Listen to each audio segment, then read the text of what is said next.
Hello, my name is Bob Budyansky, and you are listening to the Marvel Card Collecting Podcast.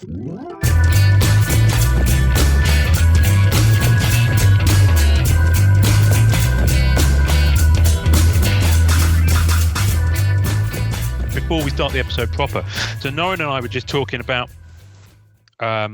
what we're kind of chasing at the moment, and we were just talking about in my head, I've mentally put comic cuts in the manufactured hit box, and I've kind of had to do it for my own sanity, but also because I realised I can't chase them. So if I put them in that box, then I'm not driving myself quite as nuts over it. And then we were just talking about sticker autos versus yeah. So basically, Ian sold the 80th, the 80th comic cuts or whatever. Yeah. So we were talking and he was telling me about the patch thing, and I was like, man, I think, and I was like, and I agree with him. I just think it was just in my head. I was thinking for him, I was like, man, eventually that will change. You know what I mean? Yeah. They won't be so patchy because certain books that they cut won't be able to be attainable. You know what I mean? So it'll feel like a relic. Does that make sense? Only in the future, not now at all. Yeah. But that's interesting to I just had that perspective. And then I was telling Ian how I'm I'd love to get an MCU auto, and I wish Paul Rudd had signed because I really like the Ant-Man series. But man, I just can't spend that cash on a sticker right now because I'm really even though I think the ones you got, Ian, the tree, what is it called? The white beautiful ones, the Triskelion. I haven't got any in hand yet, but they're so nice. God, those are gorgeous, man. Gorgeous. And the silver on them when I get them in hand is going to be so nice. I mean, I was on the fence about these, but now I've got one in hand. I mean, they're just amazing. And this is out of 25. Wow. And I got this just before the trailer dropped. Now, if you go on ComC now, it's a good deal. It's out of 25. The cheapest you can find on ComC is about $500 for this. And it's I know it's a sticker, but it's all on sticker. It's a really clean auto. I mean, all the MCU stickers, all the MCU autos are stickers. So and it's not the aesthetic of stickers that bother me at all. I showed you that that Boba Fett one, the white with the member Jeremy Bullock. Yes, where it's the Joe Smith art, and it's completely white with the art in the middle. I showed you that there. Yeah, you want to see it? Show Tommy. Sorry, Tommy. We will get on to talking to you and talking about stuff, but we were just shooting the shit, and we thought it'd be nice for you to just hang out. We were like, Tommy wants to be here and hang out. Oh yeah, that looks really good. Isn't that amazing? Yeah, it's beautiful. It's sticker too, and I love it to death. It's absolutely gorgeous. That sticker. The sticker. So that's a sketch card with a sticker. That's an art card with. Well, that's an art. So it's a card with Joe Smith's art. I'm with you. And then on the bottom they put a sticker. So they have one for So this is the only time Star Wars has ever put autographs with art on a card. You know what I mean? So they have a Luke Skywalker, they have Darth Vader, they have James Earl Jones auto. Oh, yes. So they have Chewie, they have C-3PO, but I don't know how rare this is. I can't find any information, and I'm afraid to ask. Oh, it's beautiful. Another one popped up on eBay, but I just stickers are I have nothing wrong. I have nothing against stickers. I'm just having a hard time price point ones. You know what I mean? That Jeremy Renner is no brainer, obviously, but some of the bigger ones, I'm having a hard time being okay buying that. I have to say the bigger ones. I mean, he's the only one of kind of the original 6, is it? That I can afford. ScarJo's not done one. Hemsworth and Evans, forget about it. I mean, I can get a Hemsworth from an earlier film because Hemsworth is really. In fact, that's the thing with Hemsworth and Evans is that they're not shy of signing. There are thousands of their autos out there across all the sets, but they go for that money because they're out of 15 or 25 in the later sets. And that's why Upper Deck did it, because they know the value. You can get a Hemsworth from the first Thor movie for $300, but you pay the same for the. You go for a Hemsworth on sticker again for Black Diamond, and you're paying $1,500 simply because they made only 25 of them. Yeah, 100%. It's just crazy, Anyway, We digress. How you doing, Tommy? I'm doing really well. Doing really, really well. Yeah, I mean, this year, I mean, it's a flashback, but it's that 92. It's that 92. Yeah, baby. With the Jim Lee on it. And I mean, it says, I think there was like 2,500 of these supposed to be. Was there 2,500 of each of these? I think that's the number.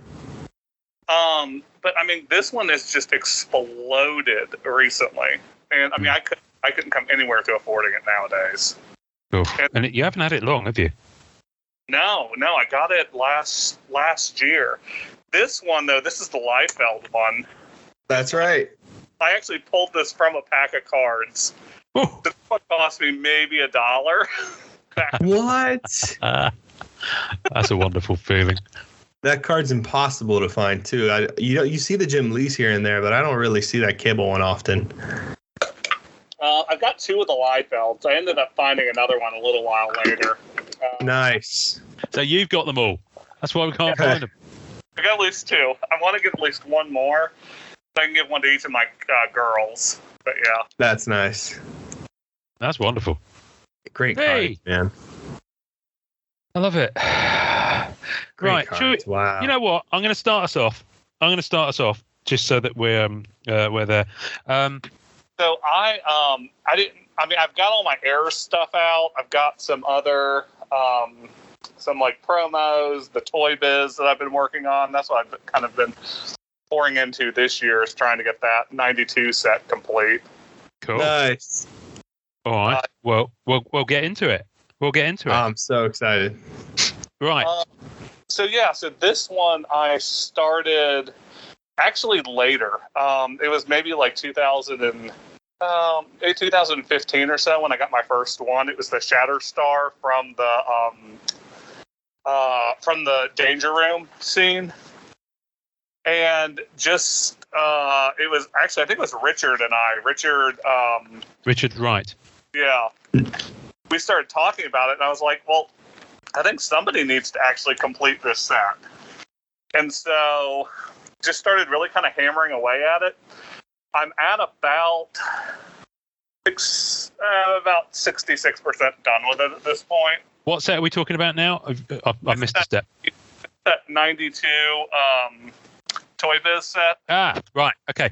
Can I ask you to pause? Can we let's start the episode proper, and then we can talk about that. Okay. Because it's gold. It's good material. Yeah. We'll have to edit it in otherwise. Right, I'm going to kick us off because we're all raring to get going. I love this. Hello, everybody. My name is Ian Taylor, and you are listening to the Marvel Card Collectors Podcast, your weekly digest of hobby goodness, brought to you by the Marvel Cards Fan Collective, an awesome community of card collectors and creators. You can find our 2 groups on Facebook, details of which are at the end of this podcast, so come check us out. I'm being shown some gorgeous cards, but I'll come on to those in a minute. With me, as always, is my co-pilot in all things Marvel cards. His first appearance had a typo, and for years it went unanswered. So today we welcome Norris Rad. That's nice. That's good. Oh gosh, I am so ready and excited to talk today. We have a really special guest. Introduce him. Okay, so Tommy Henderson is the god of error cards, but also very much an OG of Marvel cards. A lot of the hidden stuff, a lot of things that people haven't touched upon, people haven't discovered yet, Tommy has a very good fix on, and just a lovely person. And Tommy, say hi to everybody. Hey guys, I hope everyone is doing well. It's really good to be here today. I've really been looking forward to this. Just getting a chance to come and just share some of the stuff from my collection. Well, now, Tommy, before we get into what you're going to show us today, obviously we've got this is an audio podcast and it's not live, so they can't actually see what you're showing. So, if you have a space on Facebook where you show your collection, am I right? Yes. Marvelous. Is that a private group that someone can go to? It is a private group. It's actually, I think it's actually closed. So I can open it up to being more public.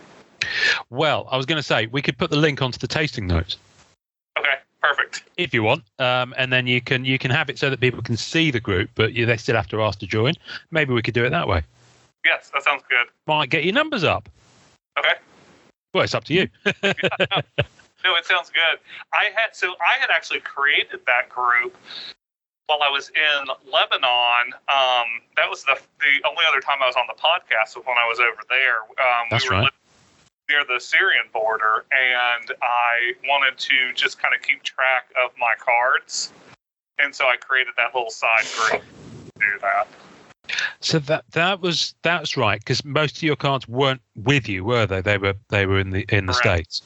That's right. Correct. In fact, I only had one Punisher promo card with me and a Spider-Man, that Spider-Man Live card that was signed.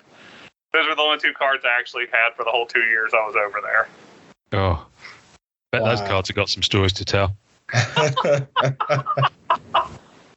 So, unfortunately, the Punisher got left when we had to leave. So the Punisher's still there? Yeah, he's somewhere around Lebanon. Okay. He's floating around. He's floating around. Well, hopefully it'll bring someone some happiness, because I'm sure they could use it over there at the moment. So when did you move back? Because you were on episode 43 and 44. And I'll drop the episode number in there for those. It was the Florida one, wasn't it? Yeah. Was that the one where we had like 18 people on the podcast and it was like herding cats, and I insisted on introducing everyone to everyone when someone new joined? Is that one? I think you ended up breaking it. Did you end up breaking it into 2 episodes? Yeah, we did. Yes, that's probably true. I think we did it because we needed to hit our numbers for the for the episode 50. Oh, that's right. I think that's why we might have done it, actually. And also, we didn't have any audio to drop that week. We're short one. Yeah, let's chop it in half. Yeah, chop that one in half. That'll be fine. That won't confuse anyone ever. So you have been on here before, which is cool. So for those who don't know and haven't heard that episode, tell us about you, because you mentioned Lebanon. So whereabouts have you come from and to, and what do you do and all that kind of stuff, and then we'll get into the cards. Okay, good. So in probably like 2015, my family and I decided there was a lot of issues with like a lot of the Syrian refugees coming into the country.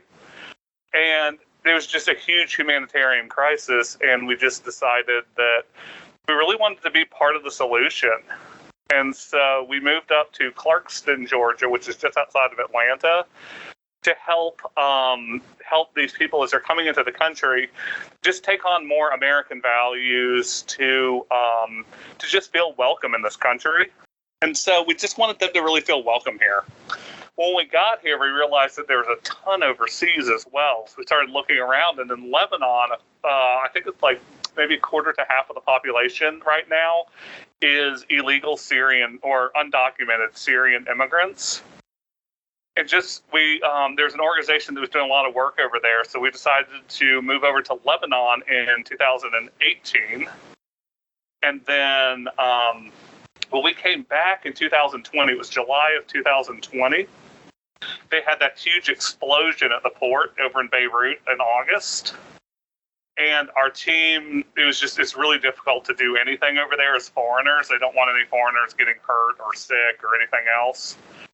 The tensions were already getting ratcheted up. Like when we would go to the bank several times, they would have like tanks barring the roads. And so you couldn't even get around at all. Wow. Really, really difficult. So we made the decision to stay here in Clarkston, right outside of Atlanta, and just do what we could from here. So that's kind of our quick story. And that brings you reunited, both with your family over there, because I know your folks. Is it Florida? Your folks? Yeah. Yes. That's right. Yes. Hence the Florida project. That's right. I was born in Atlanta, but raised down in Florida, and all my family's in Florida. Right. Gotcha. So that reunites you with your family. It also reunites you with this collection that we've spoke about in hushed tones so far. In hushed tones. So tell us about the origins of your collection. I imagine that had started before you moved overseas. Oh, absolutely, yeah. So I was like, third grade. It was 1991. It was on a dark and stormy night. No, it was actually it was outside the lockers, right in front of the music room at my elementary school. And one of my friends was showing me some stuff he got when he went to one of the card shops in Tallahassee. And it was the 92 Rhino card. And I absolutely loved it. Absolutely loved it. And so I started getting as many rides as I could over to the comic book shop. And the same year is when X-Force that set was coming out. And I didn't have any money that day, and one of my buddies loaned me a couple of bucks, bought a couple of packs, and actually ended up pulling that Liefeld auto out of it. Wow. And that's what kind of just hooked me into it. So I collected up through Universe Series 4, some of the 95 stuff. Really got into the Marvel Metal. And then, like many other people, kind of petered off for a little while. Regrettably, did not collect Marvel Masterpiece 96. Says everyone everywhere. Same set song. Damn. And so got back into it probably in 2013, 2012, somewhere around in there. And then just started trying to kind of fill in some holes. And that's when I came across some of the Toy Biz stuff and some of the promo cards. In fact, in one of the the Marvel medals, that's where I think that, if I can remember correctly, my memory is not as good now. I think my first actual pack pulled error card, and it was the Spider-Man. Let's see if I can flip over. There we go. Oh, so wow. This is the one that it has the layering issue. And so it actually has two cards with two different characters. So the card that is most prominent is the Spider-Man. But the one that has the layering issue is actually a Rhino card that's superimposed over it. Whoa. As I'm looking around at the hair cards online, I'm like, man, these things are pretty cheap. So I'm like, heck, this is something unique, something odd, and something inexpensive. So it kind of hit all my criteria. So basically, this is what we'll put this in the episode title. So your kind of niche, if you like, is error cards. Yes. Now that's fascinating. I've seen a few people kind of go after them a little bit, but your collection of error cards is quite something. So my understanding of an error card is that word is used a lot to describe things that maybe aren't errors, but more production run QA issues that are across the whole set kind of thing. So what kind of levels of error cards are there in terms of what different types you get? I think like you hit on though, Ian, I think it really depends on the person that's defining it. Yeah. I don't really think there's a agreed upon definition. My thoughts are, though, that anything in the production of the card would constitute an error.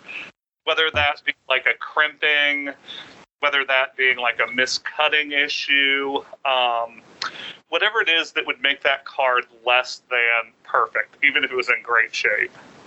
Or less than intended to be, what it intended to be. Yeah, exactly. And then some of these that are in my collection, I'm actually not sure about. Like, I don't know if they were test cards that were accidentally released. Oh, that's amazing.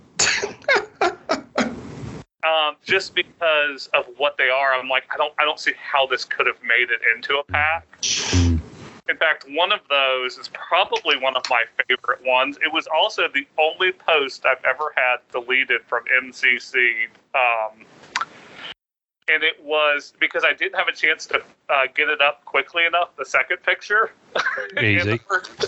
The first picture is. Let me see if I can. So the first picture is one of the foils. I don't follow DC at all, but it's one of the foil sets. It's all four of them. And then the back, though, is all of is some of the 92 pieces. Oh, wow. So it's got DC on one side and Marvel on the other. It does. Wow. It does. So my guess is they were probably just trying to check the effects or to check to see how these cards looked on the front side with the foiling and all.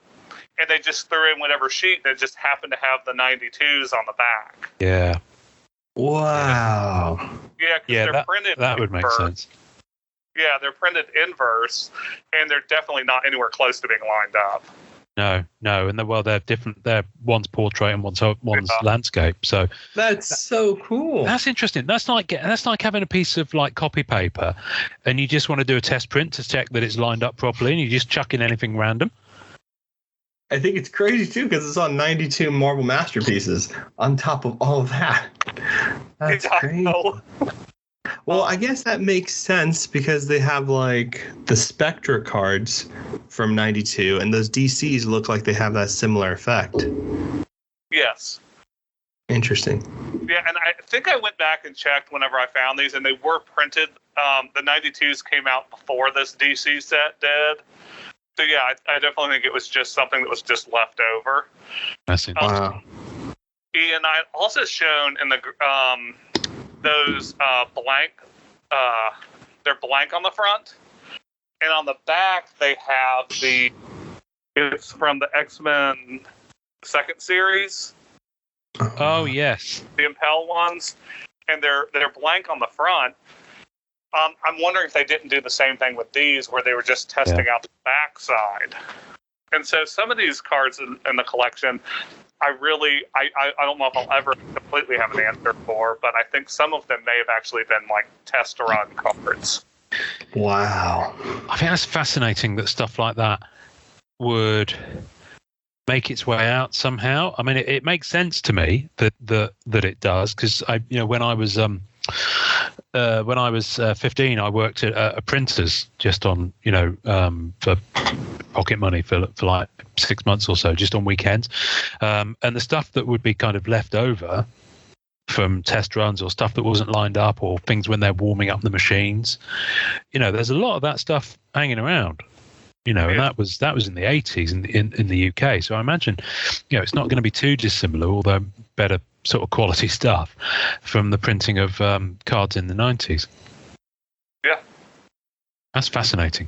Yeah, I mean, thank God for people that steal things out of factories, I guess. Yo, ain't that the truth? That's how I got that Silver Surfer hologram plate. Otherwise, that would never have happened. And that was insane. You don't get that these days because they've raised all the security around that is max. Oh, it's impossible. Some of the sports card stuff is ridiculous. Destroy it on site. There's a shredder near the printer. Like, there's a whole thing. Well, do you remember the brand of die-cast toys, ERTL, ERTL? Did you have that in America, or was it it may have been. They made Batmobiles. They did like the '89 Batmobile and the Batwing from the movie. Oh wow! They also did some Star Trek die-cast stuff, like the Enterprise and Klingon Bird of Prey and stuff like that. And ERTL, ERTL. There was a place that, it must have been a European brand. I thought it was an American brand, but they were sold in the UK as well. But the more I think about it, the more the story will actually tell me that it's a UK or European brand. They had a factory in Exeter, which is the nearest kind of major city to where I grew up. And my brother went down there and bin dived and came back with loads of parts and virtually enough to finish a Batmobile and a Batwing and things like that. So so that's right. I remember now. Genius. And that was in '89, and he just learned to drive. So he went down there and he got some stuff made. That's anyway. amazing. But that's so the cool. kind of stuff you could do. Wow. Do you see what I mean? And nowadays, you can't do that at all. I mean, thank goodness. I mean, we wouldn't have Tommy Always collection if that stuff. Tommy's collection. So, what I find interesting, Tommy, is you've also got some pieces that I've seen that are more kind of production process testers. And what I'm thinking about here is because it's not just 90s stuff. You've got some rather interesting Rittenhouse Archive shadow box components. Yeah. Tell us about those. I don't actually have those in front of me right now. So I've got from two different sets. One is the shadow boxes that you had mentioned. I think I sent you the Black Cat one, didn't I? I think you sent me a Black Cat shadow box. Yes, I don't know if it was an error one, but no. It was just the regular one. So these were like the promo pieces. So I've got, I don't know, maybe 6 or 8 different ones. Some of them are the complete all 3 layers, and then some of them are broken up where it's just 2 layers and just 1 layer. And so it's all of, but they're complete sheets, and they're for both. 2014 and 2016? Was that the right years, Ian, for those? I think so. It's Marvel actually no, 2012. It says on the back here. So that's the Black Cat one that you sent me. Okay. Oh, so wow, that's pretty. 2012, then I think it's 2014 because I think it's 2 years apart. Yeah. And I can get you pictures of these. I also have the hold on. Live from Tommy's closet. Literally. No rush, buddy. So the shadow boxes, so people know, they have the name of the character all the way in the back. The second layer, the middle ground, has the full figure of the character, and then you have a headshot on the very foreground of the card. Yeah, the middle and the top are acetate with cut sections, and then the bottom is a single layer. It's kind of got the background and the character name. And oh my God, 3D Tommy! Effect. But look at. Okay. Are you kidding me? No. How did you do that? So Tommy's showing us notes, folks. Jesus. So oh God. Okay, so Tommy's showing us uncut sheets and the layers. So he has one sheet that features all of the titles of the characters. Then the second sheet, which is a transparency, has all the full figures. And then the next sheet is all the portraits, the top of the card. So effectively speaking, Tommy has made his own stacks cards. Yeah. 1,000%. That's exactly what he did. Holy wow. Tommy. They are incredible. I just don't know, and that's the thing. I mean, I know you've lucked out there because I don't search for them, but I've simply never seen them listed. I don't see them very often at all. They definitely seem more difficult to come by because I've only found these. And then there was a set from Rittenhouse that was one of the Women of Marvel's ones. And they, so when I bought these, the guy, he had them listed as just one sheet. He ended up sending me 6 of them. I'm on the edge of my seat now, Tommy, you realize. Oh. Whoa. And they're all still covered except for one of them has an exposed character. Okay, so let's just describe. Yeah. This is a border, and I think it's Women of Marvel set 2. And is that a border that has different character faces on, like the ones that you had on the comics that would? Yes. It is. Wow. Oh my goodness me, that's exquisite.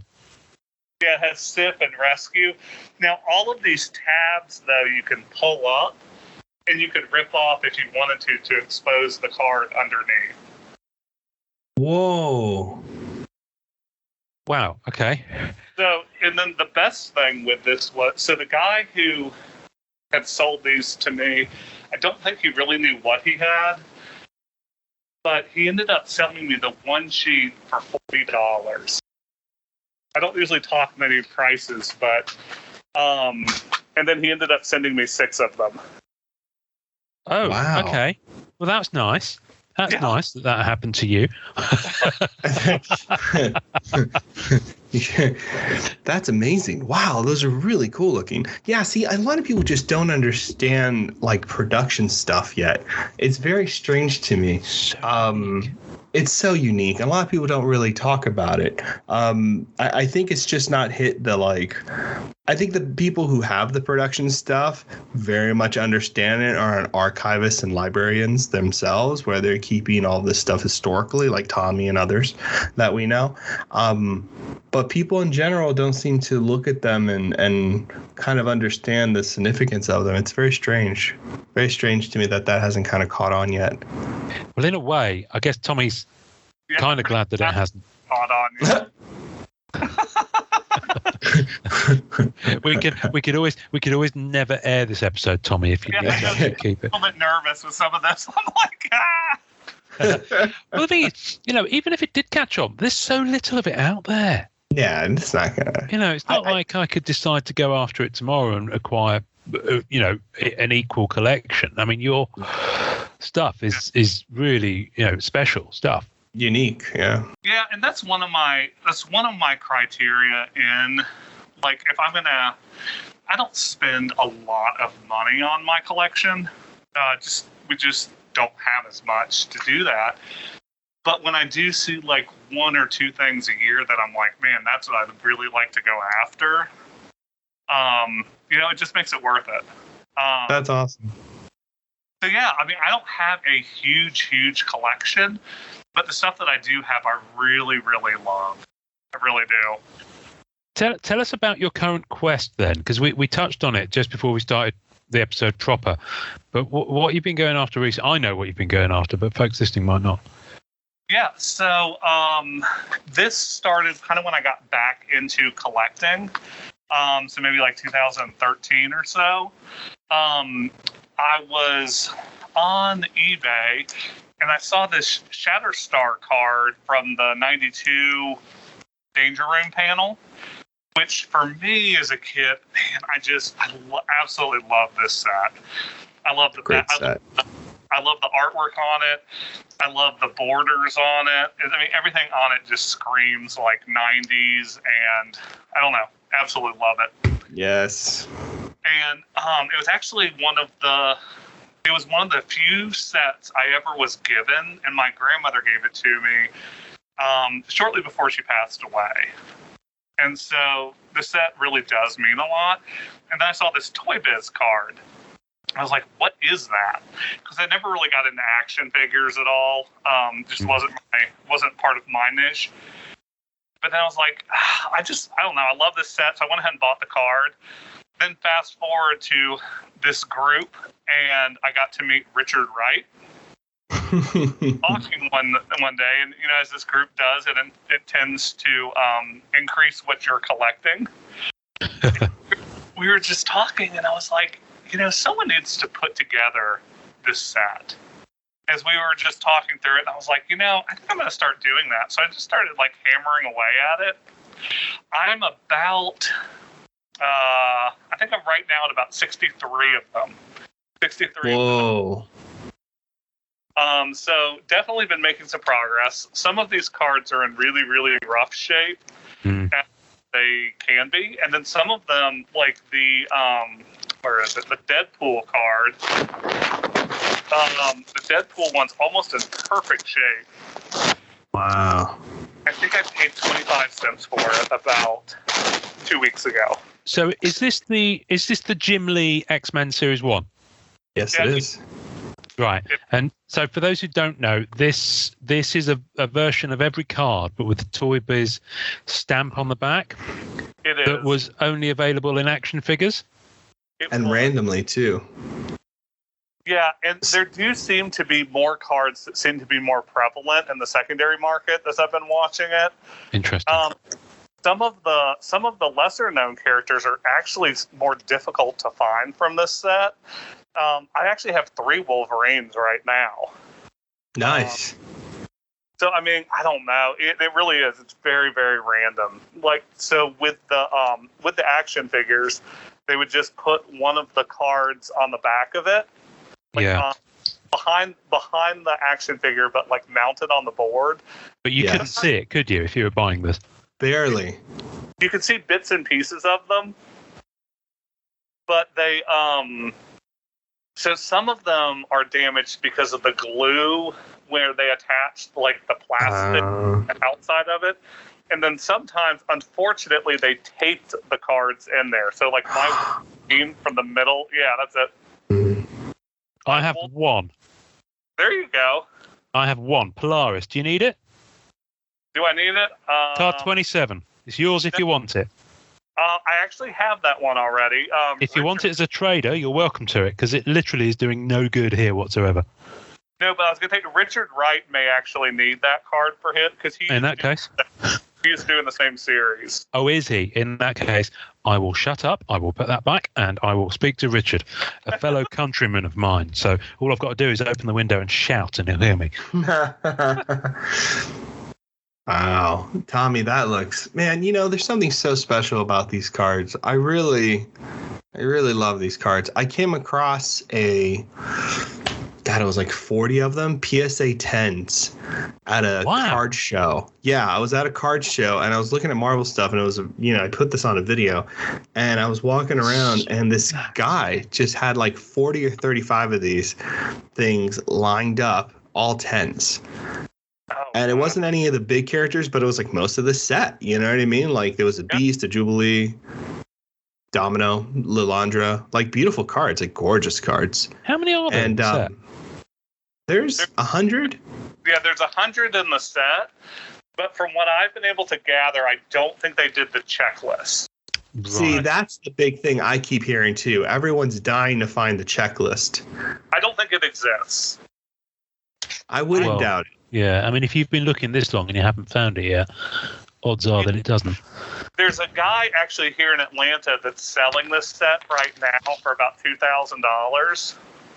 Oh, wow. And so I went and looked at his listing is on Facebook.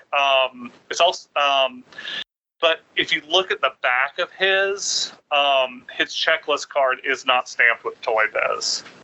Interesting. Okay.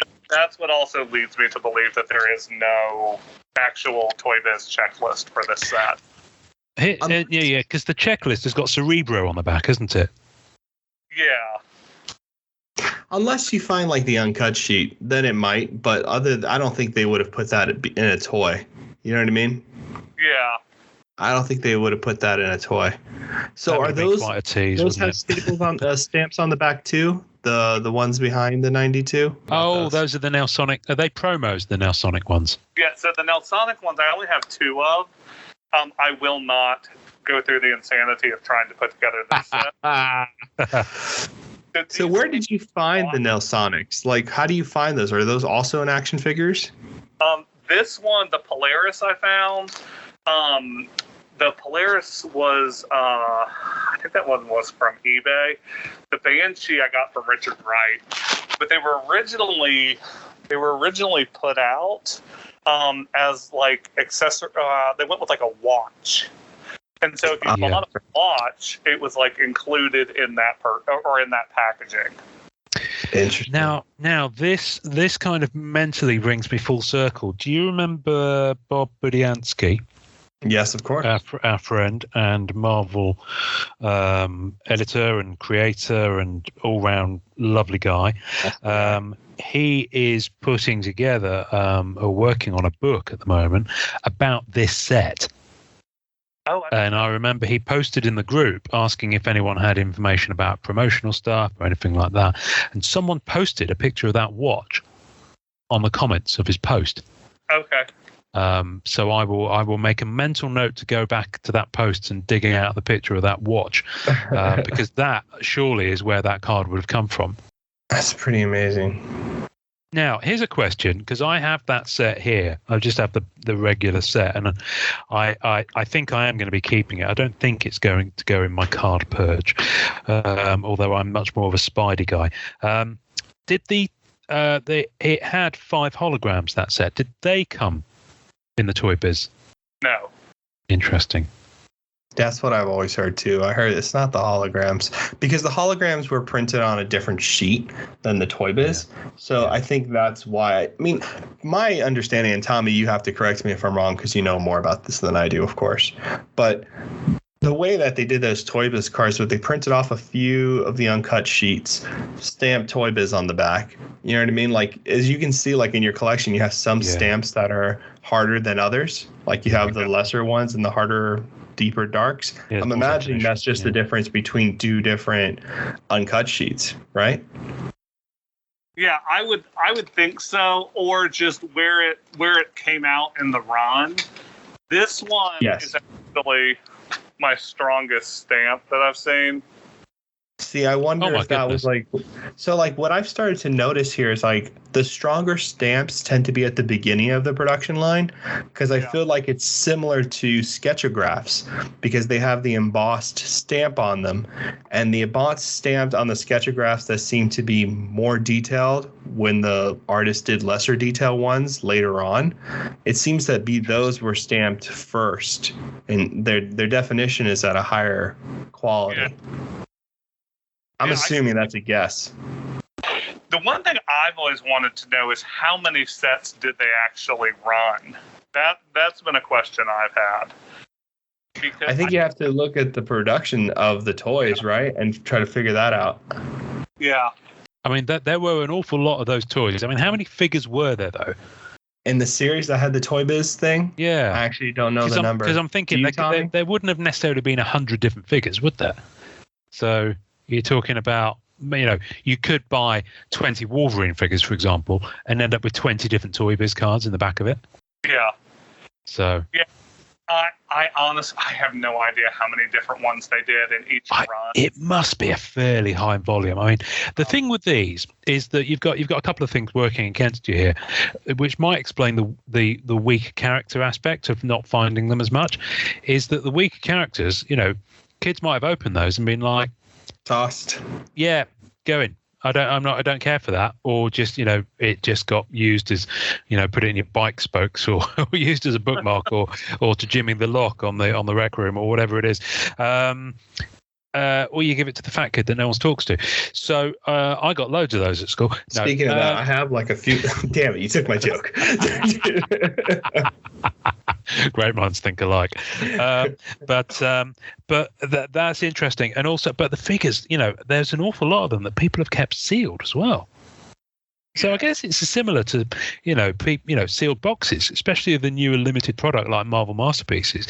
There are people out there who keep and collect sealed boxes and they will never open them, which might explain those plates or the red spectrums that no one's ever seen are likely in a sealed box collection somewhere.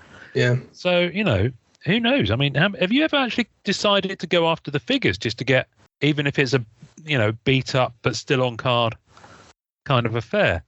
So I have the only one that I have ever bought for the card underneath was the Iceman card, and I wanted to get the Wolverine, the Danger Room one.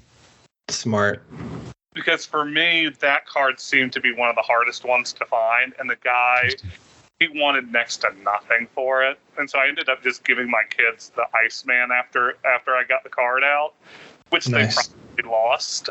Still have not seen Iceman somewhere in the bedroom. That's a great Iceman too, man, because he comes with his Iceman surfboard and he's translucent. Like, it's a really cool Iceman. I had that Iceman as a kid. It's awesome. Did you think it was a Silver Surfer for the longest time, Norrin? Is that why you had it? Ha, ha, ha, ha. No. It must be the bane of your life that people are constantly tagging you in sketches that potentially could be on the verge of Iceman or Silver Surfer. People are having a good time with me about that actually recently, which is pretty funny. So Toy Biz, and then what else have you been? So you mentioned Marvel Metal as your thing, and I've kind of had this happen as well, where you've spotted something and you've sent it to me, and then I've sent it on. Marvel Metal seems to be one of the really interesting ones in terms of the types of error that you get in the production of the card? Yeah, so with the Marvel Metal, I just knocked over all of the cards. Sorry that I had stacked up here. So no. You need to take your time. But they're all in hard cases. Okay. No, but so for the Marvel Metal, I think for me, the reason that I really started like going into that one is because one, I love the layering errors. Harder to find, I think. But I pulled the Spider-Man one from a pack, so it just kind of seemed like the logical one to go after. And I've been able to get, I think, like 13 or 14 of those types of errors where it's flipped over. Where it's got an inverse image on it. This one is probably my favorite, though. This is the Ghost Rider one. And it's got the strength power grid on the back of it. So that's great. Yeah, that one is probably my those. I've also found, though, that we had gone through the issue a little while back with the non-factory cut stuff. NFC stuff. There have also been people that have intentionally made error cards in the Marvel Metal. Here's 2 of them just for examples. So this particular set, the way it was put together, I think it was Donald Comstock was the one that was telling me that there was a particular way of like putting a chemical on here that you could peel that top layer off and create this other type of card. So I've got the Beast and the Spider-Man of that. Oh, wow. They were pretty cheap, so I just went ahead and got them just for examples of what's out there right now. But no, and then there's a couple in here that I cannot explain what the heck happened. This strong guy, I can't remember who, I got this from somebody in one of the groups, but it's got like the line going down, so it actually has three different things on it, on the front of it. Whoa. Yeah, I mean, I love the shininess. I guess it's like my ADD or something. Like, anything that's shiny, and I'm like, oh, this whole set was shiny. Oh, tell me about it. Shiny has cost me an awful lot of money over the years. I'm sure everyone listening can probably speak to that as well. Yep. And then this other set, I found this Norrin and I were talking about this. This was the Silver Surfer one. Yes. This is like 11 cards from that set. I'll show you the Warlock one. Actually, I'll show you the Surfer ones. But on the back of it is a different character in the inverse. Oh, wow. So this one, like, the Surfer on the front, and then the Herald's the card 70 on the back, and it's also aligned. But yeah, this person, obviously they got a box that had like one just destroyed sheet in it. And that's what I love finding, is when you can find like collections that were like boxed out of the same sheet, so you get a huge number of like continuous error cards. Yes. Yeah. I can see your toes, Tommy. They're beautiful. I just say. Yeah. They are. He's got lovely toes, everybody. He's got lovely toes. We won't put pictures of those on the tasting notes, though.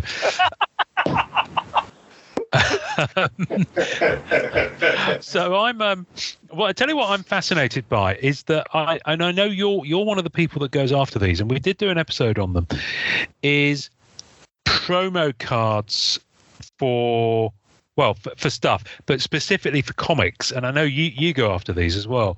So, the which is another little nice little area, because I know you bought like lots off eBay just for one card that you've seen, and you've been like, "What's that? That looks interesting," and then you've gone and bought it. I have. So I kind of go through different spurts where I'm like, oh, I just want to collect this. Oh, I just want to collect that. And I did go through the one where I started collecting the actual the promo cards for Comic Theory.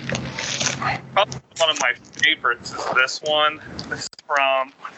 They did a set for these comics that were coming out throughout the year. That's right. Yeah. But then they kept adding like some different questions and answers, and then when you got to the end, you sent in your postcard to Marvel with all of your answers to get a free poster that was signed. Oh.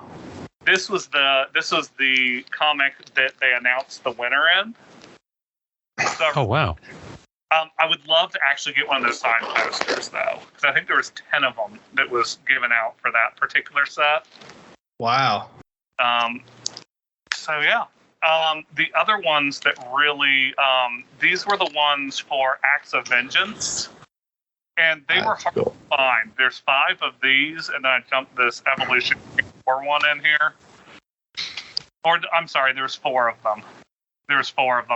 And the Damage Control, the Taskmaster is probably my favorite of them. I've not seen that's that one. good. I've never seen that one. There's guys. That's cool. But yeah, so just absolutely love these. And some of these are harder to find that aren't filled out because like kids would like write their own name in these. Yes. Yeah. Then put them in their wallets. Yeah. One of the guys showed me in the group, I can't remember who it was. He actually still has his Taskmaster in his wallet from when he was a kid, and that thing is Really? That's amazing. That's cool. I've got a fair few of these, but I'm seeing stuff on your screen at the moment that I've simply never knew existed, like that Taskmaster. In fact, most of the stuff on that page I've never seen that you're showing me right now. The Damage Control I've seen. That one I've never seen. That. What is that? So that one says prisoner identification to the vault. Right. And just looks like it's supposed to be like an ID tag for someone. That's interesting. The superhuman, the registered superhuman one. I've never seen that. I've got the Avengers priority identification ones. They're pretty cool. Yeah, so these are the 90 Marvel annuals. These are so frustrating for an error card person. Not to standard sizes. Yes. In the set, there's not a standard size. So I'm like, which ones do I get rid of? That's why I have a lot. Here are some of those Avengers priority cards. Very cool. Right, so let's just check here because I've only got I've got 3. Let's just check here. No, I've got one with Luke Cage on, one with Wolverine on, and I don't know how many different ones exist with different characters. So, who have you got there? Is that Thor? Yes. So I've only got Thor and Luke Cage. Okay, so I've got a Wolverine Luke Cage. I've also got a blank one that was from Solo Avengers Hawkeye, which is pretty tasty. Yeah, I love them. I like the Nick Fury one too. Yes, I've got one of those. These are awesome. But yeah, there's and then I love this metal, not metal, I guess plasticky one. I guess it's just hard, like thick card stock. Wow, that's cool. Oh, that looks amazing. Tommy, I need to break into your house and steal some of these because I've never seen that You're before. supposed to tell him, Ian. God. Yes, sorry. That's where we go wrong. During Thanksgiving. I'll be right over. I got 2 error cards. One thanks to Tommy, I think, or maybe I made this up in my head. Tommy, I don't remember, but I got this one, which is my absolute favorite. Now, what set's that from? Don't recognize that one, Norin. Is that it wasn't 3 masterpieces? Without any of the logo or name, so completely. Oh, that's like a Virgin variant. Yes. That's stunning. Can someone please help me find some Black Cat error cards? I can't believe I found this. This collectors was collectors all over the hobby are now changing existing cards to make them look like error cards. And then this one is the only other one I have, which is the Overpower. But there's no text. That's interesting. That's really cool. Not cool. These are the only 2 I have, and I'm absolutely in love with them for sure. Well, and Norin and Ian, if I run across any of those particular characters, I will definitely let you know because they're need any more cards in my collection. You're a beautiful man. You're doing well. So how often do you kind of nibble away at it? And because I know that people know enough now that you're the error card guy, that whenever anything comes on one of the groups, you get tagged. Yeah. So are you kind of in a nice, relaxed position now where you can just kind of let the community do that hunting for you, or are you still actively out there, like checking eBay 3 times a day and stuff like that? Yeah, I'm definitely still out there checking eBay. But at this point, I'm not really buying anything unless it's something that I to like fill a hole in my collection, or something that really is just like a total train wreck error. Multiple things wrong with the card. I'm just not in. Or if it's a set that I really love, like the '92 X-Men set. If I see errors in that one, I'll definitely try and fight on that more often. Smart. I actually forgot about these that were in here. Don't you love it when you forget about cards you have? Oh, yes. We were talking about some of the pre-production pieces that somehow got out, or the variants that somehow got out. These are some of the variants that got out. So I have 4 of them. I've got the Punisher one.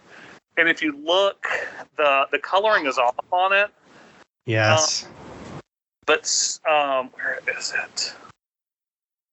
It's down here.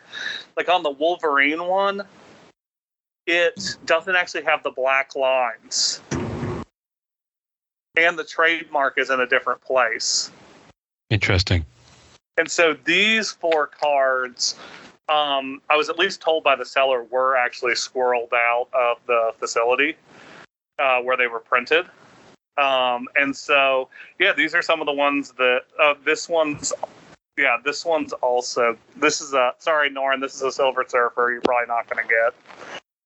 Yeah. So are there only one of those? Is that a production? Is that what you're saying?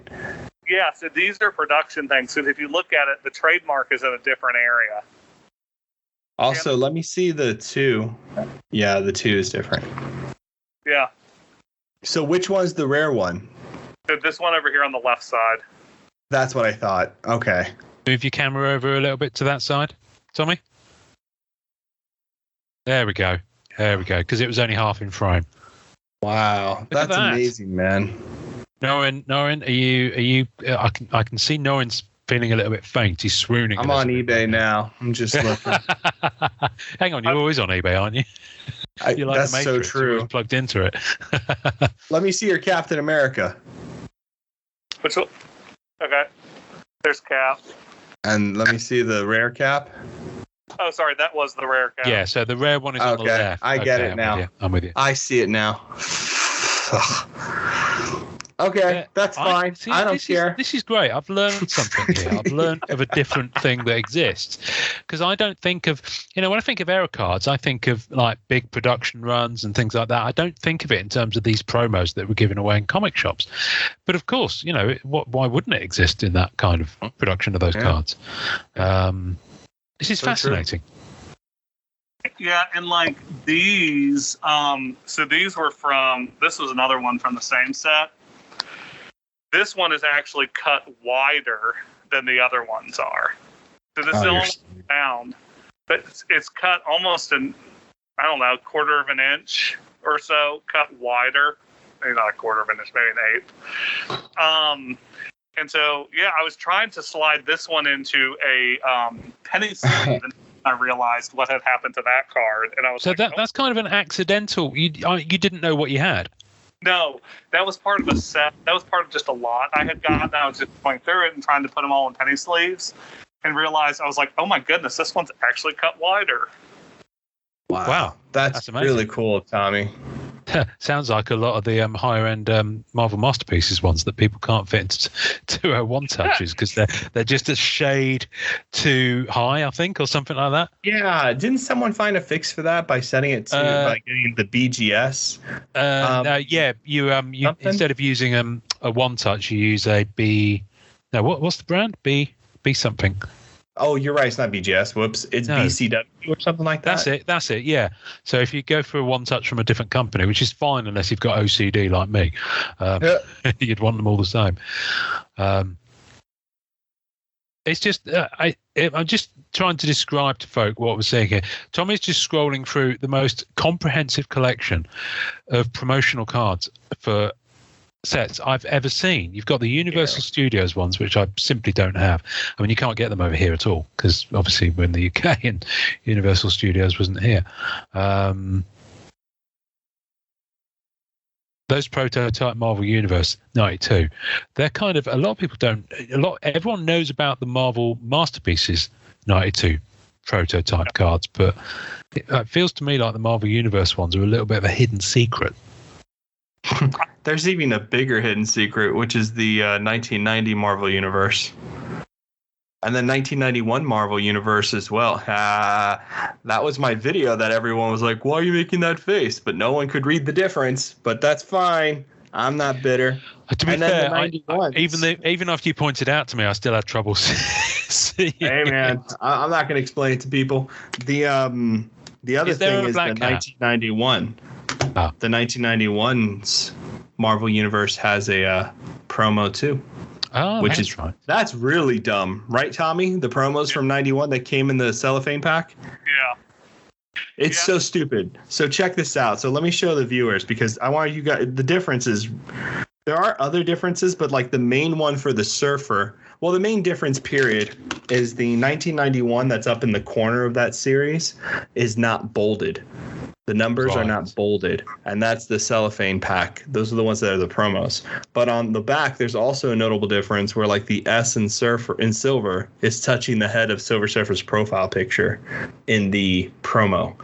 It's weird. Like all of them have this just a little bit off. Just a very slight, placement and design. Wow. Comic cards and collectibles. Oh, the Triton ones are nice. Wow. So the interesting thing is there's some actually inset differences as well. If I remember correctly, the Marvel. How did you do that? Oh, you dirty dog! I've got tons of these, Norin. Oh God. So it's just the Marvel Universe 91 stuff we're talking about. God, Tommy's dangerous. See, this is why I don't like talking to Tommy because he depresses me. This is exactly what happens. See, I'm just glad Black Cat wasn't in that set. So I. Oh God, Tommy. How did you do that? Tommy has a fistful of variants in his hands. This is the best way I can phrase it. A fistful of variants. He just dipped his hand into the Literally. It was like one of those magic claws. He just dipped his hand in and came out with loads. Came out with it. Oh God, that's hilarious. You dangerous. But there's some interesting. I mean, there's the ones that everyone knows about. So, for example, there was I think it was a Crunch and Munch set, and it has two versions of the Wolverine that has got a white border and one's got yellow text or something. And I think there's some in production ones with Marvel Universe 92. There's a card that has a different. I can't remember it off the top of my head, but there are some differences actually within the production as well. Are you talking about the white border one? In Marvel Universe 92, yeah. That one? That's it, the checklist. That's cool. There's also in 92, let me see if I can find it. Here it is. There's the variant of the Gwen Stacy card, the Death of Gwen Stacy. That's the one I was struggling to remember what card it was. On the back of one... Yeah, on the back of one, it says the word later in the last line. That's right. That's cool. So it's got two versions with the text doing different things. Tommy, why do you have so many of those Marvel Universe 92 collector's tin impact promos? Have they got differences as well? Which one? The ones that you're showing us, the Marvel Universe.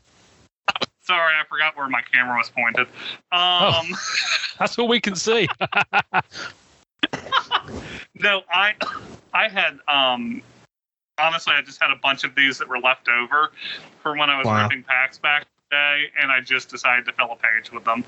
Oh, that's okay. That's fine. Cool. You got me thinking that there were going to be variants of those. I'm so glad that Black Cat isn't in either of those sets. She completely skipped both 91 and 92 Marvel Universe. How did that happen? I don't know, but I would have given my right leg, I was going to say something ruder there, for Black Cat to have been in Marvel Universe 92, because that would be the absolute coming together of two. I love Marvel Universe 92. Marvel Universe 92 is simply the most gloriously satisfying trading. In fact, I challenge you to come up with a more overall satisfying set to have and collect. It's just gorgeous. I love that set. And you can get a set plus change within the box. And the sealed boxes of MU92 aren't going massive like MU92. And they have great holograms in there. Very and special. They have amazing holograms. And the tin is beautiful as well. I still tin need is to get very a binder. nice. Yeah, I've got a sealed tin. It's one of my, in fact, it's my only sealed item. That was my first set. That was my first set, 92 Marvel Universe. It was the first Marvel card set I ever saw. You remember me saying it? I remember we talked about that. I know. And I couldn't afford it. Funny. I simply couldn't afford it. For years I wanted it, and now I've gone back and got it. It does make me laugh when you find stuff that you forgot you had. Tommy, that must happen to you more than it does to Norrin, because Norrin keeps his stuff pretty tight. Well, and also, as I've found, the aging process has also contributed to that effect considerably. You're aging, not the cards. Yes, I'm aging, not the cards. But yeah, how I typically collect it, I just go after one thing, and then I'll stop, and then I'll just go after something else, and then I'll forget what I had been working on. I don't know. It's just part of the process, I guess. You're like a dog chasing fire engines. Basically, yeah. I don't know what I'd do if I catch one. Yeah. Well, that's kind of been but interestingly, even with that, you've still got quite a lot of focus there.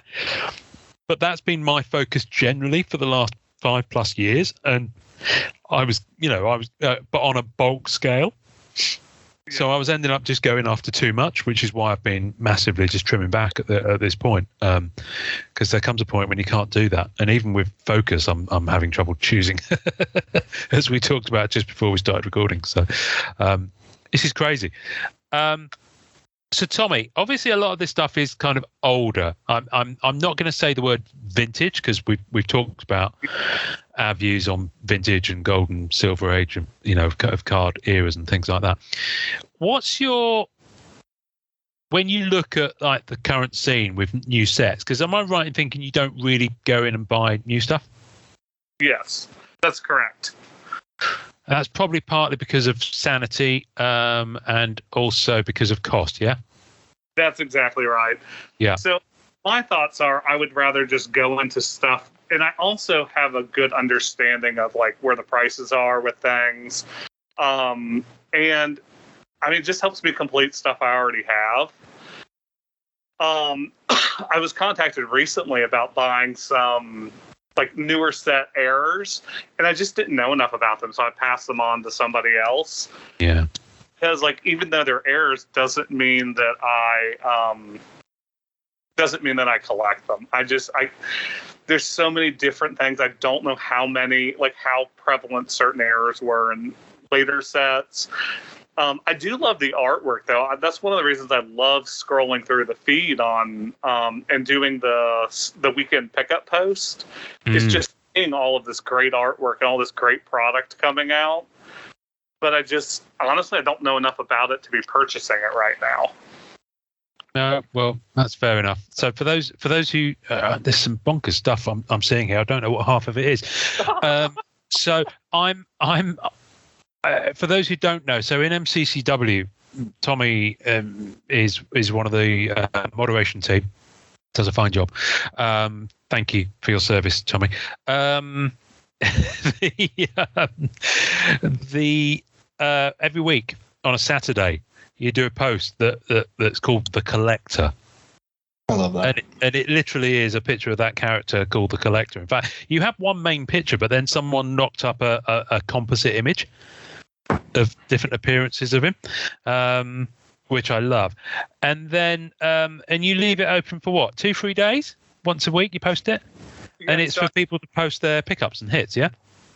Yes, I post it on Saturday morning. That's when I try to get it posted. Uh-huh. And it just allows people to whatever they have picked up Marvel card related in the last week, so we can all just kind of share in each other's success. Also, we could just kind of see, hey man, what's out there? What still is available? Just opening up the hobby, because I think a lot of the time we'll buy stuff, we'll put it away, no one ever sees it hardly, and it's just nice to be able to have a chance to kind of show off what has bought throughout the week. Yeah, absolutely. What's the most? I'm going to put you on the spot here, Tommy. What's the most amazing jaw-dropping thing you've seen in one of those threads that sticks out to you right now? I would say, I mean, what's this?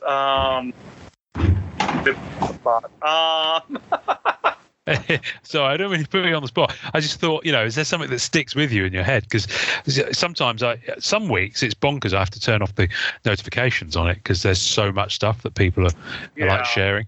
I love the original art, like especially when someone gets like one of like the masterpieces, or they get original pieces from like one of the universe set.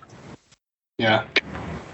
I think that would probably be one of my favorites. I mean, I love sketch cards, but somehow for me, just seeing the original artwork from like a mass-produced set of cards, there's nothing really beats that. And I love the excitement you can almost hear in their voice while they're like typing up their.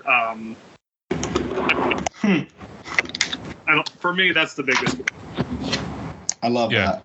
It is absolutely great. I think you might have your hand over your mic. Oh, sorry. There we go. I love that. That's better. Can I show you something I forgot I had? Yeah. I forgot. Well, I decided not to use One Touches a while back after trying some. Thank you for providing my trial One Touches.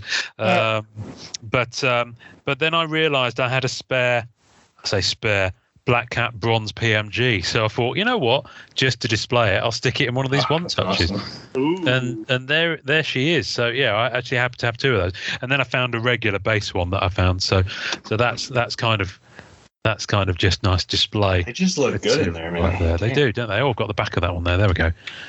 Look at them. But I can. There's some of the PMGs I look at. Sorry, I don't mean to be going on to PMGs. Some of the PMGs I look at, and I look at them and I'm like, yes, all right. But then some of them just absolutely pop. And I know I'm biased, but come on. That pops. It's the only PMG that she's been on. It's the only PMG that she's been on. She wasn't in Fleer Retro 2013 or 15. Thank the Lord. Otherwise, I'd be talking to you from a cardboard box. I was in there 2 years ago. Well, however long that was. So yeah, outside a Quickie Mart, somewhere on the outskirts of eating ramen every day. Yeah, eating someone else's leftover ramen, I think, is the go-to for that. Tommy, if you were going to buy anything modern, yes. What's tickled your fancy of late, having seen all these wonderful pieces that people are acquiring? I mean, I really like the 2020, the masterpieces. I think the artwork is just absolutely incredible. I think the 2016 masterpieces has been just absolutely incredible. I mean, those are the ones. I mean, I loved the Marvel Metal set back in '95, but I was not blown away by what I saw. And there, I mean, talking about errors, I've seen tons of errors coming out of that set. Oh, you mean the X-Men Metal Universe? Yeah. And so I don't know. I think I would probably stick to the masterpieces at this point, just because the artwork is absolutely incredible. And from what I saw, like the card construction is really well done. So yeah, probably what I would go after. They are deeply satisfying sets. They really are. Beautiful sets. Absolutely gorgeous sets. No one's doing some housekeeping there. What are you well, because Tommy decided to do stuff to my head and mess me all up. So I had to go through my surfer stuff and make a mental note of what I'm missing. Oh. Because he's traumatized me. This is what happens. It sends me into a frenzy. I'm like, look at all my stuff. I'm like, oh, God. Yeah, it should have been a warning Yeah. Well, we'll put a disclaimer at the top of the episode. That says, I need pictures of all that stuff, right, Tommy? Yeah, well, I'm going to be hitting him up. I've made a note, and knowing I'm going to need pictures side by side, front and back of those surfers, please. You got it.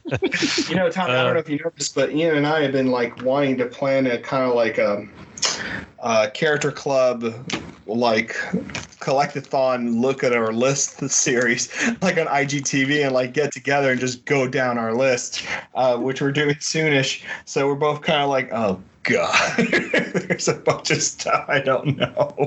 Well, the beautiful thing is, I've seen nothing in Tommy's collection of Black Cat, but he's shown several items of Surfer that have got you twitching, man. You're tweaking. I can tell it. I gotta see if I gotta see if I might hit you up, Tommy, to like. Yeah, we'll talk. Hey, one thing I would like to share is a quick story. So Norrin and I were talking a little while back about the promo card for the Surfer, that 1991. No. Yes. Was it the 91? Yeah, it's the 91. Yes. And I'm searched for, I don't know, what would you say, Norrin, like 6 months for one of those online? Yes. And so I found a box that I just had some random stuff that somebody had sent me as part of a lot that I needed a couple of cards from. I'm thumbing through it, and after 6 months of like scouring the internet, I find the card in a random box from underneath my bed. And I was so excited. I couldn't believe it all that time. And it's just kind of cool to be able to help out someone like in the group from something you already have. And It was the best. I made a huge post. I was like freaking out, Tommy. I was hoping you'd bring it up. I didn't want to say anything. I felt bad. I didn't want to embarrass you, but like, it's that 1990 Marvel Universe Surfer. For some reason, with 1990 Marvel Universe, I've had the most dumbest luck of getting cards from that set. I don't know what it is, but I've just gotten stupid lucky. And Tommy came to the rescue, literally came to the rescue, and found something that I still haven't seen. I still have not seen that card pop up anywhere. So earlier on we were talking about the 91 Marvel Universe Cello Pack, which had the differences. So what's the 1990 one that you're talking about? What's that? So these are kind of scary. So we all know, well, I guess we don't know. So 1990 Marvel Universe, which is the first set Marvel put out there, and we had Bob and Ken and everybody talk about it and confirm that. There were these magazines called preview magazines. And in these preview magazines, there were these four ups, so these 4-card uncut sheet in the magazine. And if you turn the card, you would see the diamond logo, similar to the Toy Biz logo, printed on the back, and the copyright information would be different. So that card itself, that's the top sticker. And so that was the card. I had a diamond on the... No, it did not. Am I wrong? I'm wrong. Wait, I'm thinking of something else. Yeah, Wait a second. There was the diamond ones, and then there were the ones that didn't have the diamond, that just had the difference down the bottom. Right. So the diamond ones came in the magazines of the promo, and then what ended up happening next was they had these cello packs, which are just clear plastic packs with these cards in there. They're not organized in any particular way. I think there's about 20 of them. Basically, they're the same cards that came in the previous pack. But these packs of the 1990 Marvel Universe, these were packs basically to promote the set. And this was Marvel's first attempt at really promoting cards. That's why they're so special. You don't see them very often at all. And on those cards in that cello pack, they had a slight difference. One, they were darker, a lot darker, noticeably darker than the cards that were officially released later in boxes. And then when you flip them over, the more interesting part was they had the same backs as the one from the previous magazines, but no diamond. So the copyright information on the back is different. And it's the smallest change. It goes from 3 lines to 2 lines.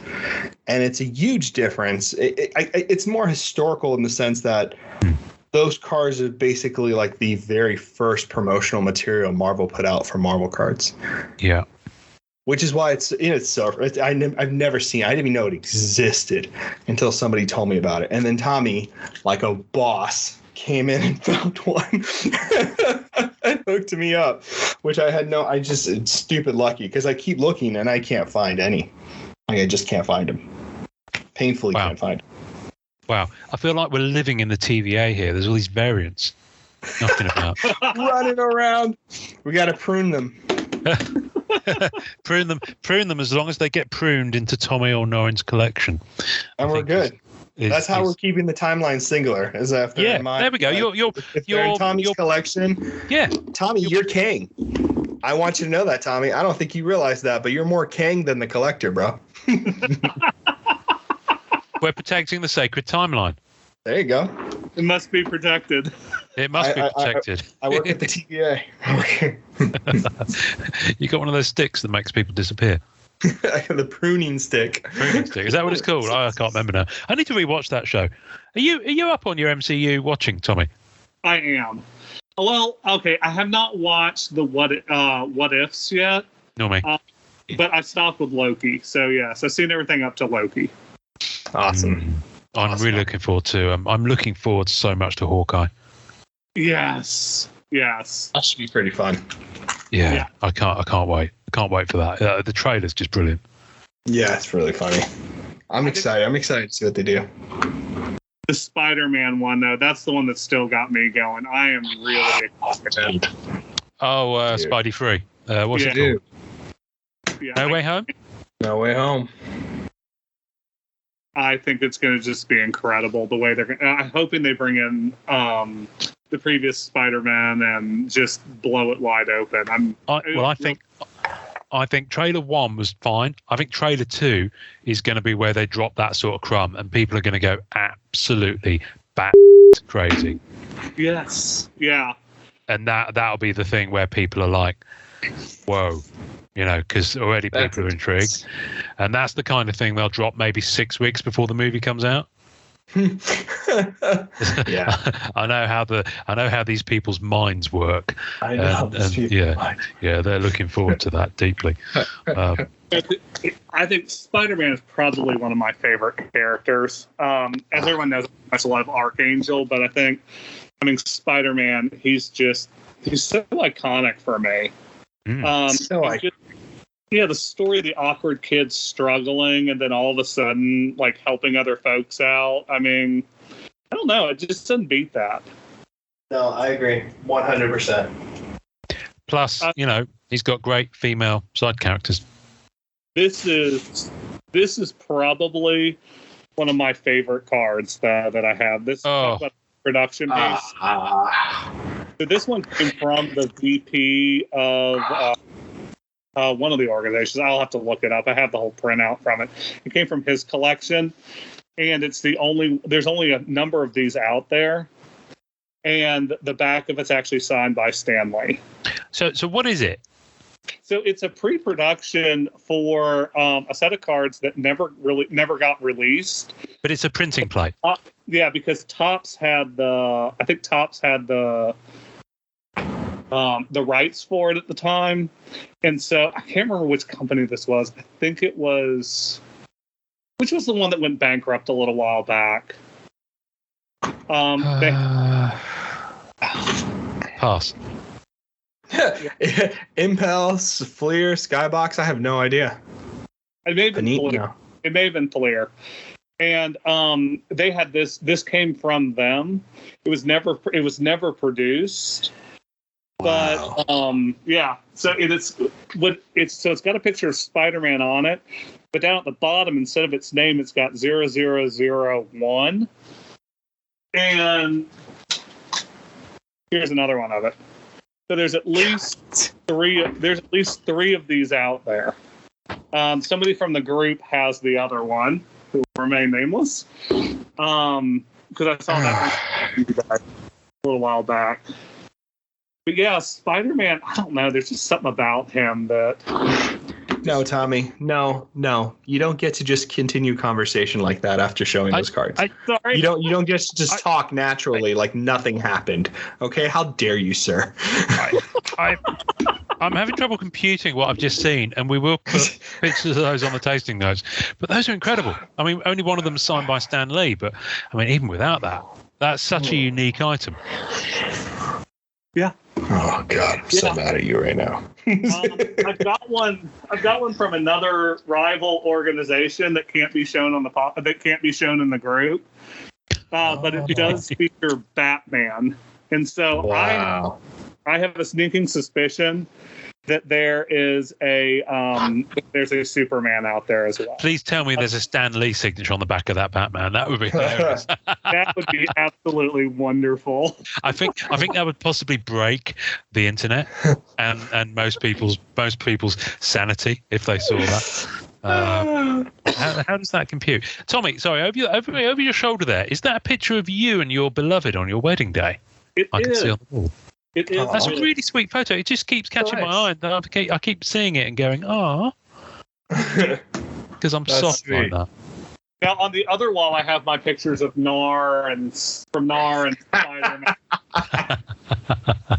Is that trying to balance it out? Yeah. Yes. The light side versus the dark side of your room. Yeah. Okay.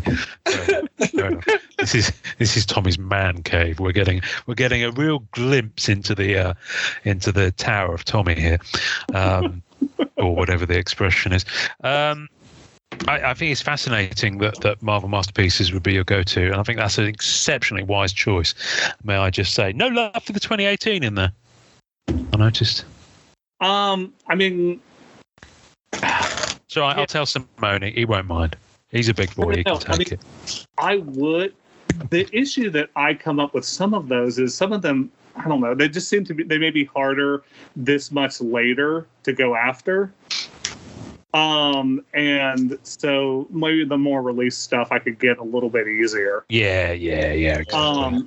But it would be a huge step for me to ever make in any of those directions, because there's still so many good cards out there that I want from like the 90s. There's one set. It's from the Triton series, the Daredevil Triton. They had the 3 cards. Yes, I recently acquired that, actually. So there's a rare variant of that has the bronze or gold border. Oh. And they're really hard to come by. I kind of am wondering if I should even be mentioning these.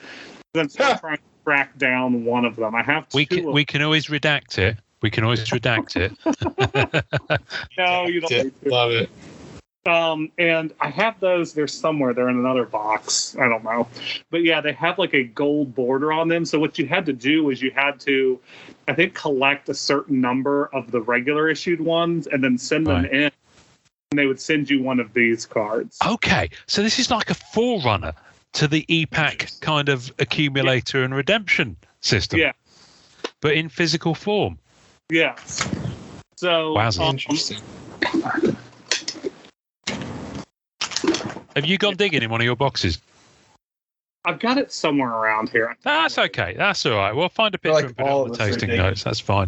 There's so much stuff. Listen, if I went into my boxes, I think I'd surface a week later, which is why I need to trim down. Is why I need to trim down the amount of stuff I've got in boxes. I feel a claim sale coming on.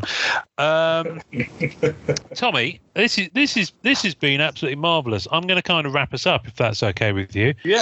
Not that I want to get rid of you, but I'm just aware of the fact that we could spend, and probably will do, all day showing each other cards. So why don't we let the listeners go and we'll start showing each other cards. I feel like that's exactly what's going to start happening. So dear everybody listening, Sod off. We're going to show each other cards. No, that's. We'll talk later. We will talk later. No, I'm going to wrap this up. I've got no idea who the intro is going to be for this episode, so we'll figure it out. You'll have heard them at the top of the show, and we'll put some promotional links to wherever it is they hang their hat on the interweb on the tasting notes. So you'll see that there. Anyone who think we actually planned this stuff. Tommy, you know this because you're a moderator on the group. You know, there is a lot going on in the hobby right now, and we thank you for making our show a part of your hobby experience. As ever, let us know if you're enjoying our podcasts. Rate, review, and subscribe to the Marvel Card Collectors podcast. Have you done that, Tommy? I have. Good lad. Wherever you get your podcasts. And on our social media channels on Facebook, Instagram, and Twitter. Find us at the MCC Pod. You can also send us emails at the mccpod@gmail.com. Have you done that, Tommy? I have not. Good. Send us one afterwards. Or leave us voicemail at anchor.fm/mccp/message. And I know you haven't done that, but go on, get on it. Tommy, you're a scholar and a gent. Thanks for spending some time with us on your weekend. I love your stuff, and personally, just thank you for everything you do, in the groups and to help out. So, I appreciate that, and I appreciate you. We appreciate you, man. I don't think I've ever met anyone who has quite had an experience as you have with Enjoy collecting. Thanks for listening to the Marvel Card Collectors podcast. Visuals and tasting notes for each episode can be found on our Facebook page. You can subscribe and leave us a voicemail via our home on anchor.fm/mccp. We're also on iTunes, Spotify, and all major podcast platforms. Please take a second to subscribe, like, and review our show wherever you get your podcasts. Our podcast can be found by Googling at the MCC Pod, which will also find us on Facebook, Twitter, YouTube, and Instagram. Our Facebook community is at MCCW, Marvel Card Collectors Worldwide, and MMC, Marvel Masterpieces Collectors. The great music we use is called Rocket Power by Kevin MacLeod. Thanks to the collectors, artists, and creators who support the Marvel Cards Fan Collective. We'll see you next time, and remember, it's a small hobby but a fun one. Make mine Marvel and enjoy collecting. I didn't set this up beforehand. I didn't tell you we were going to do it. But do you know how we sign off our podcast, Tommy? I do not. You do not? I probably should. This is going too well. Norrin, what do we say to end our podcast? It's happy collecting, Tommy, just so you know. Okay. I can't take him anywhere.